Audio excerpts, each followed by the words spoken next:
बिस्मिल्लाहिर्रहमानिर्रहीम।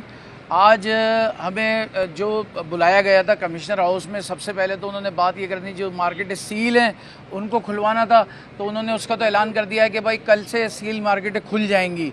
उसके बाद हमने उनसे टाइमिंग का मुतालबा किया कि भाई जो टाइमिंग है वो बढ़ाई जाए और जो बकिया दिन है उन्हें चांद रात तक मुसलसल कारोबार करने की इजाज़त दी जाए, जिस पर उन्होंने कहा कि हम सोच के बताएंगे। लेकिन हमने वन निकाती एजेंडा पेश किया है। हम तमाम ताजिरों का एक ही मौक़िफ़ है कि कल सुबह से हम कारोबार खोल रहे हैं।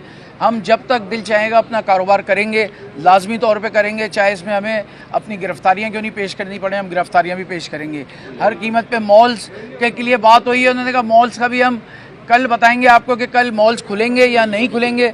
लेकिन हमने एक ही बात करी है कि हमें मॉल्स भी कल से खुले हुए चाहिए और हम मॉल्स खोलेंगे। बहरहाल ये हम सब ताजिरों का मौक़िफ़ है और सील दुकानें कल सुबह से इंशाल्लाह खुल जाएंगी। मीर साहब बात करें, हम आ जाएँ। मैं बात करूँ, मैं निकल जाता हूँ। बिस्मिल्लाहिर्रहमानिर्रहीम। आज एक भरपूर इजलास में ताजिरों ने जो मुतालबात पेश किए वो ये थे कि कराची में 40 शॉपिंग मॉल्स जो कि बंद हैं, उनके ताजिर भी, उनके घरों में भी चूल्हे हैं, उनकी भी ज़रूरियात ज़िंदगी हैं, उन मॉल्स को भी पंजाब की तर्ज पे खोलने की इजाज़त दी जाए। दूसरा ये कि मार्केटों में रश बहुत ज़्यादा है, 4 बजे तक जो सिलसिला है कारोबार का, इसमें इजाफा किया जाए ताकि रश डाइवर्ट हो जाए, मॉल्स की तरफ भी लोग चले जाएं और सील मार्केटें फौरी तौर पे खोली जाएं। हमारे कोई लंबे चौड़े मुतालबात नहीं थे, कुछ हमने वक्त में इजाफा मांगा, लेकिन हमने देखा कि आज हमारे तमाम मुतालबात हुकूमत ने मुस्तरद कर दिए, जबकि हमारी मजबूरियों को किसी ने कुछ नहीं समझा। मैं ये वाज़े कर देता हूँ, आज ये तमाम ताजिरों की एक आवाज़ है, जेलें भर देंगे, लेकिन कल से हम रात गए तक मार्केटें खोलेंगे, रात देर तक कारोबार करेंगे। उन तमाम लोगों को कारोबार का हक है जिन लोगों को घर बिठा रखा है। ये इफ्तार से कबल झुलसती गर्मी में आप हमें खरीदार को आप झुलसाते हैं, आप मार्केटों में सोशल डिस्टेंसिंग के खात्मे का सबब बनाते हैं। इसलिए लाजिम है कि कल से इफ्तार के बाद भी कारोबार खुलेगा, कल से शॉपिंग मॉल्स भी खुल जाएंगे और कल से हम सोशल डिस्टेंसिंग का भी बरकरार रखेंगे। और इंशाल्लाह इससे कबल भी हमने कोशिश की और आइंदा भी हम कोशिश करेंगे, हम आवाम के लिए कोई मुश्किल ना बने, लेकिन हमारा हक है कि हम कारोबार करें, हमारा हक है कि चांद रात तक हम कारोबार करें, हमारा हक है कि हम ईद सेल सीजन में, अगर कोई हमारा ये हक नहीं देगा तो हम हक छीनना जानते हैं, हम लड़ना जानते हैं। अगर जेलें भरने की बात है तो जेलें भरने के लिए भी तैयार हैं, ये भी शौक पूरा करके देख लें। साहब, सवाल आपसे ये है, आपने बिल्कुल सही कहा, कारोबार तो बिल्कुल तबाह है, ये गलत है। हुकूमत को चाहिए कि वो आप लोगों के साथ काम करें, लेकिन ये कह रहे हैं कि हम दुकानें खोलेंगे, मॉल खोलेंगे, सब कुछ कारोबार भी हम करेंगे, तो ये हुकूमती रेट चैलेंज करने की बात नहीं हो रही कहीं? देखिए, जब तंग दस्ती बढ़ती है, अनएम्प्लॉयमेंट बढ़ती है, जब सूरत हाल भूख और फाकों तक आती है, तो लानत हो उन ताजिर नुमाइंदों पर जो उनके हक में आवाज ना उठाएं।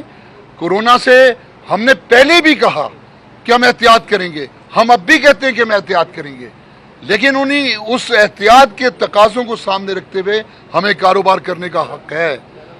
अब वो हक हमें दिया जाए तो बेहतर है, नहीं दिया जाएगा उस हक के लिए हम लड़ेंगे। पंजाब में भी खोल दिया, हमने हुकूमत से इंतजामिया से मदद मांगी, हमने इंतजामिया से मदद मांगी कि SOP पे अमल दरामद कराने के लिए हुकूमत और इंतजामिया हमारा साथ दे। हुकूमत ने और इंतजामिया ने हमारा ये मुतालबा रद्द कर दिया है। उन्होंने सीधा सीधा ये बात बोली है कि ये ताजिरों की जिम्मेदारी है, ताजिर हर चीज़ पर अमल कराए। हुकूमत टैक्स लेती है, हुकूमत की जिम्मेदारी है अवाम की हिफाजत करना, हुकूमत की जिम्मेदारी है अवाम की सेहत की हिफाजत करना, लेकिन इंतजामिया ने और हुकूमत ने अपने हाथ उठा लिए हैं। ताजिर हम बेबस है, बेकस है।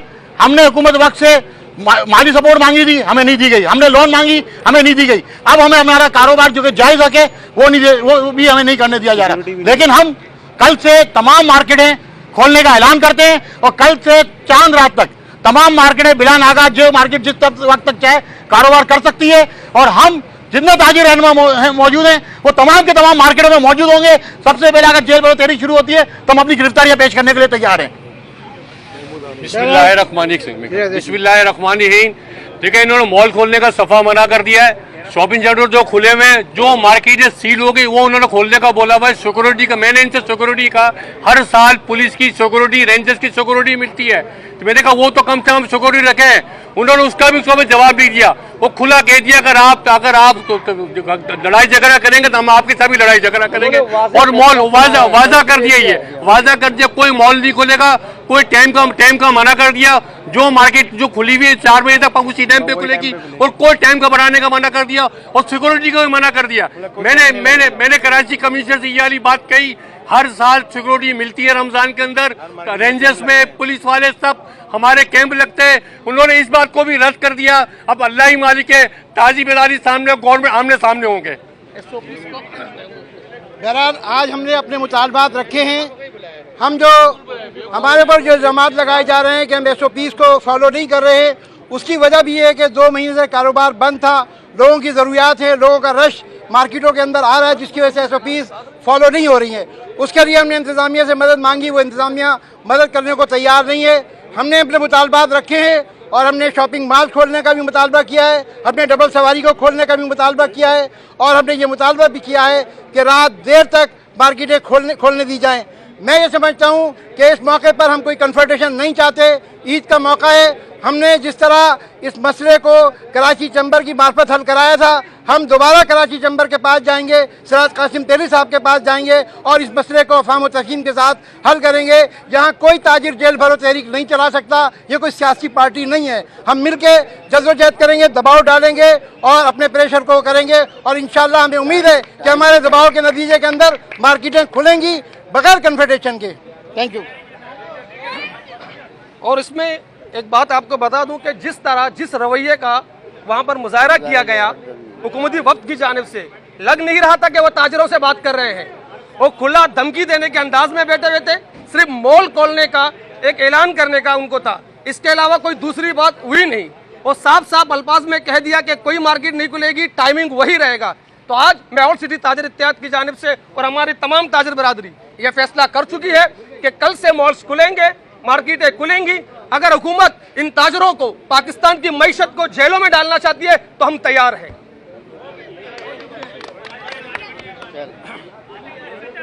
Aslam Bhatti, Tariq road trader welfare association.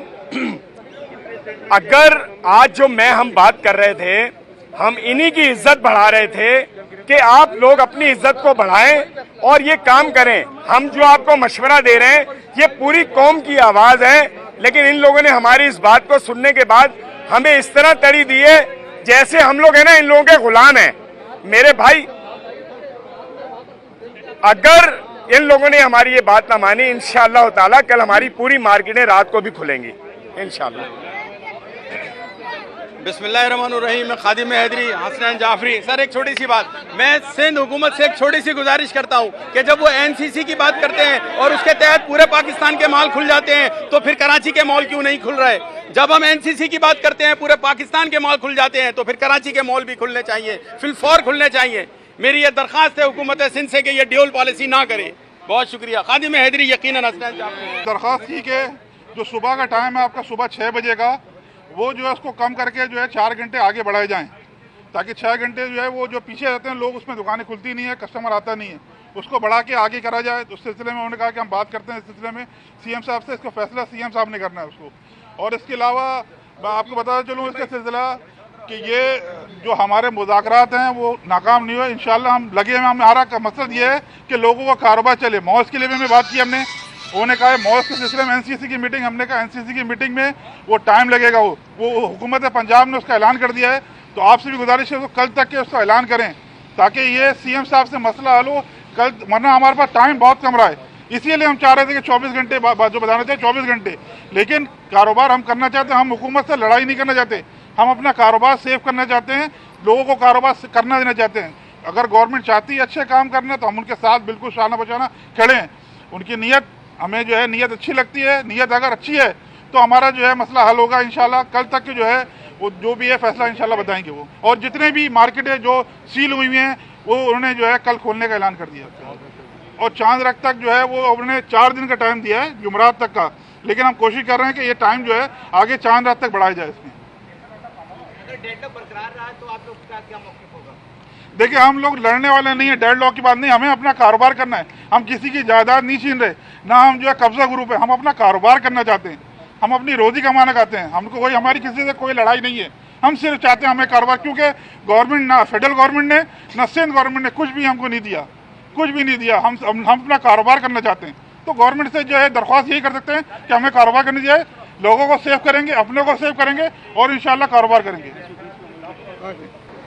ऐसा बताइएगा भी ताजिरों के साथ मीटिंग थी कल की दुकानें खोलने के हवाले से, क्या तय हुआ है, क्या तक मामला? देखिए, आज की मीटिंग सिर्फ इस हद तक थी कि जो मार्केट्स हमने सील की थी, SOPs पर अमल दरामद ना करने की वजह से, या कुछ दुकानें सील की थी, उनको दोबारा खोलने के हवाले से हमने बुलाया था, ताकि हम ये गुजारिश कर सकें कि अगर मार्केट्स दोबारा डीसील होंगी, दुकानें डीसील होंगी, तो आपको SOPs पर अमल दरामद करना है, जिसका वादा आपने पहले किया है। और वही बात थी, यहाँ एक बात सामने ज़रूर रखी गई कि एक तो शॉपिंग मॉल्स जो हैं उनको खोलने की इजाज़त दी जाए, वो हमने बताया कि हम उसको कंसिडर ऑलरेडी कर रहे हैं, वो हमारे अंडर कंसिडरेशन है। फिर एक बात की गई कि हमें दुकानों की जो टाइमिंग्स हैं उसमें इजाफा किया जाए, तो वो हमने बताया कि यहाँ जो हम बैठे हैं, मैं और इम्तियाज़ शेख साहब थे, कि हम तो जो मिनिस्टर्स बैठे हैं, हमारा ये इख्तियार नहीं है कि हम आपको यहाँ बैठे बैठे ये कह दें कि आपकी दुकान की टाइमिंग्स हम बढ़ा देते हैं। हम ये बात ज़रूर करेंगे अपनी टास्क फोर्स की मीटिंग में, अगर वहाँ ये फैसला हो गया तो हम आपको कन्वे कर देंगे। तो ये बात हुई उनके सामने। अच्छा, ताजिरों का कहना यह है कि अगर हमें इजाज़त नहीं दी गई तो हम ज़बरदस्ती कल दुकानें भी खोलेंगे और अपनी मार्केटें जो है वो भी खुली रहेंगी, तो क्या समझते हैं ये हुकूमत को चैलेंज नहीं होगा? एक मेरी गुजारिश ये है, ये सबको समझना चाहिए कि हुकूमत ने पिछले 2-3 महीने में जो भी इक़दाम किए हैं, फैक्ट्रीज़ हमने बंद की हैं, बाज़ार हमने बंद किए हैं, हर तरह का जो ज़रिया माश जहाँ से लोग कमाते हैं वो तमाम के तमाम कारोबार बंद हुए, वो ज़राए बंद हो गए। तो हुकूमत ने ये खुशी से नहीं किए हैं। हमें अपने शहरियों को इस मूजी वायरस से बचाने के लिए सख्त इक़दाम करने पड़े, अनपॉपुलर डिसीजंस लेने पड़े, जिसकी वजह से शहरियों को तकलीफ़ हुई। हमने मसाजिद में ये कहा कि जो मुतय्यन 3 या 5 अफराद हैं वो नमाज अदा करें। हमने ये तक गुजारिश की कि नमाज तरावी जो है लोग घरों पे अदा करें। हमने ये तक अर्ज़ किया कि जुम्मे की नमाज जो है वो लोग कम से कम पढ़ें। अब अगर इतने सख्त फैसले किए गए हैं तो उसमें शहरियों को समझना चाहिए कि हम जो कुछ कर रहे हैं उनके अपने हक़ में बेहतर है। अब अगर ये आकर कहा गया कि हम खोलेंगे, हुकूमत के फ़ैसले अपनी जगह मौजूद हैं, जो इसको वायलेट करेगा, हमारे पास ये इख्तियार है, एडमिनिस्ट्रेशन के पास इख्तियार है कि हर खिलाफवर्जी करने वाले के खिलाफ हम काम करेंगे, कार्रवाई करेंगे। जिन मार्केट्स ने SOPs को वायलेट किया, उन्होंने फॉलो नहीं किया, हमने वो मार्केट सील की, और अगर आज डीसील हो रही है तो उसका मतलब ये नहीं कि कल फिर दोबारा वही करें। अब भी हमने ये बताया है कि जहाँ जहाँ वायलेशन होगी SOPs की, हम वो दुकानें भी सील करेंगे, वो मार्केट्स भी सील करेंगे, और भी कहीं किसी तरह से अगर किसी ने वायलेट किया हुकूमत के किसी ऑर्डर को, तो ज़ाहिर है कि कानून के पास फिर रास्ता होता है, हम इख्तियार करेंगे फैसला। ये बता दीजिए कि ट्रेनें और पब्लिक ट्रांसपोर्ट खोलने के हवाले से गवर्नमेंट ने कोई फैसला किया रिपोर्ट की? देखें, जो NCOC की मीटिंग हुई थी उसमें वफाकी हुकूमत की जानिब से जो तजावीज़ आई थी उसमें ये मौजूद था कि ट्रांसपोर्ट खोली जाए, और उसमें ये था कि मॉल्स ना खोले जाएं, उसमें ये था कि शॉपिंग सेंटर्स ना खोले जाएं, उसमें मौजूद था।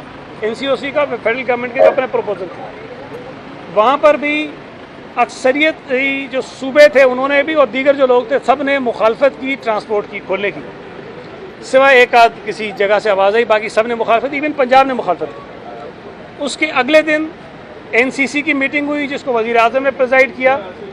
उस मीटिंग में भी ट्रांसपोर्ट पर बात हुई, अक्सरियत ने उसकी मुखालफत की। पंजाब ने अपना मौक़िफ़ तब्दील किया, और चीफ मिनिस्टर पंजाब ने यह कहा कि जो एक्सपर्ट ओपिनियन है, जो एक्सपर्ट्स की राय है, वो ये है कि ट्रांसपोर्ट ना खोली जाए, लेकिन चूँकि हम पर हमारे ऊपर लोगों का दबाव है, इसलिए हम ये जो जहाज़ और जो इसकी इजाज़त हम सोच रहे हैं कि हम दे दें। लेकिन वहाँ पर भी जो अक्सरियत थी, जो मेंबर्स थे, उनका ख्याल था कि नहीं खुलना चाहिए। और उस NCC में जो फैसले हुए उसमें लिखा हुआ है, फेडरल गवर्नमेंट का अपना डॉक्यूमेंट है, कि ये 31 मई तक हैं। अब इसका मतलब ये है कि 31 मई तक उन्हीं फैसलों पर हमने चलना था, लेकिन अचानक से फिर 2-4 दिन 5 दिन गुजरने के बाद वो फैसले तब्दील होते हैं और फिर कहा जाता है घर सूबा अपना फैसला करे। देखिए, सुप्रीम कोर्ट ये कहता है कि लॉकडाउन के हवाले से एक नेशनल पॉलिसी होनी चाहिए, तमाम सूबे और फेडरल गवर्नमेंट मशावरत के साथ एक पॉलिसी पर अमल करें। अब अगर एक पॉलिसी पे डिसीजन हो जाता है कि जी ट्रेनें नहीं खुलनी, जहाज़ नहीं चलने, बसेस नहीं चलनी, उसके बाद फिर ये रास्ता तलाश करना कि जी सूबे खुद कर लें, मैं समझता हूँ नामुनासिब है। हम ये समझते हैं कि पूरे मुल्क में एक ही फैसले होने चाहिए। हम ये समझते हैं कि जो सुप्रीम कोर्ट ने हिदायत जारी की है, जो सुप्रीम कोर्ट का ऑर्डर है, उस पर मनवन इम्प्लीमेंट होना चाहिए। लेकिन अगर कुछ सूबों को इस्तेमाल करके फेडरल गवर्नमेंट इस किस्म के हालात पैदा कर देती है कि जिससे अजीब सूरत हाल होती है कि जी पंजाब में कुछ हो रहा है, सिंध में कुछ हो रहा है, केपी में कुछ हो रहा है, बलूचिस्तान में कुछ हो रहा है, तो ये बहुत गलत बात है। और हम ये समझते हैं कि जो 31 मई तक का फैसला था, हम उस पर कायम हैं। लेकिन अगर वज़ीर आज़म को कोई फैसला उसमें रिव्यू करना है किसी चीज़ पे, तो मुनासिब तरीका ये है कि एनसीसी की मीटिंग बुलाएं, जिसमें तमाम स्टेक होल्डर्स होते हैं, तमाम सूबे होते हैं, गिलगित होता है, कश्मीर होता है, सब लोग बैठे होते हैं, वहाँ फैसला कर लें, रिव्यू कर लें किसी फैसले को, कोई उसमें बुरी बात नहीं है। लेकिन उस मीटिंग के डिसीशंस को उसी फोरम पर रिव्यू करने के बजाय खुद से कोई फैसले करना नामुनासिब बात है। सर, ये ताजरों का ख्याल है कि हुकूमत सिंध उनके साथ ज्यादती कर रही है और सियासत की भी जा रही है और कराची की कुछ तबाह। इस सोच की मजम्मत करता हूँ और ये मुझे पता है, आपको भी पता है कि कहाँ से फैलाई जा रही है। बदकिस्मती की बात यह है कि सूबा सिंध ने जितने अच्छे स्टेप्स लिए, हमने ऑन बोर्ड लिया तमाम स्टेक होल्डर्स को, पीटीआई ने सबोटेज किया है हर हमारे स्टेप को। हमने जो कदम उठाया है कि हम कंसेंसस बनाएं, पीटीआई ने सबोटेज किया है। यहाँ पर भी पीटीआई लोगों को शे दे रही है, इनको आगे कर रही है और चाह रही है कि सूबे के अंदर हालात ख़राब हों। हम ये साजिशें नाकाम बनाएंगे और इंशाअल्लाह ताला ऐसा कोई काम नहीं होने देंगे।